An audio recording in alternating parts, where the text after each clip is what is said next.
segelas air. Pada suatu hari ada dua orang sahabat, namanya Andi dan juga Budi.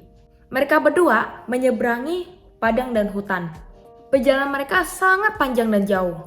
Selama mereka dalam perjalanan, mereka minum air dan airnya pun lama-kelamaan semakin sedikit dan akhirnya habis. Susah sekali untuk mendapatkan air di tengah musim kemarau. Akhirnya dalam perjalanan mereka semakin lama semakin haus. Mereka mencari-cari air tapi tidak ada air. Kerongkongan mereka pun semakin kering. Setelah berjalan cukup jauh, akhirnya mereka menemukan seorang pemburu. Dan mereka pun bisa membeli segelas air dari seorang pemburu tersebut. Jadi segelas air itu untuk Andi dan Budi, satu orang setengah gelas.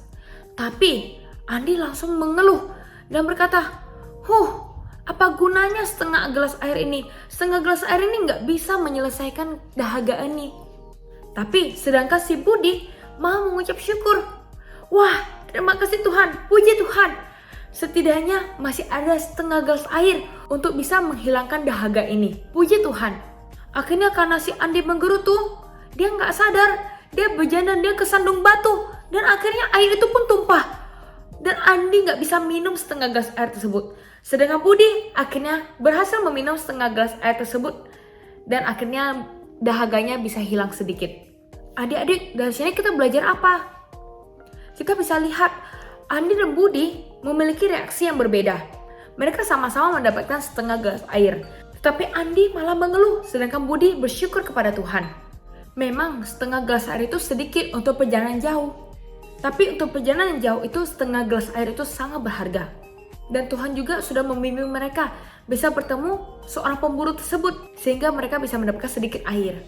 Tetapi karena Andi mengeluh, dia pun menyanyiakan berkat Tuhan yang sudah ia dapat. Dan dia pun akhirnya nggak bisa minum setetes pun dari air yang dia dapat. Tetapi Budi, dia bisa melihat bagaimana Tuhan masih menyertai dia. Meskipun sedikit, terima kasih kepada Tuhan. Bahwa ia masih dapat sedikit daripada tidak ada sama sekali. Orang yang mengeluh, dia tidak bisa melihat penyertaan Tuhan di balik kehidupannya. Sedangkan orang yang bersyukur bisa selalu melihat penyertaan Tuhan di sepanjang hidupnya. Adik-adik yang mana? Seperti si Andi atau seperti si Budi? Mari kita belajar seperti si Budi. Kita mau bersyukur kepada Tuhan atas pernyataannya di sepanjang hidup kita. Sehingga kita bisa melihat bagaimana Tuhan bekerja secara luar biasa di dalam hidup kita.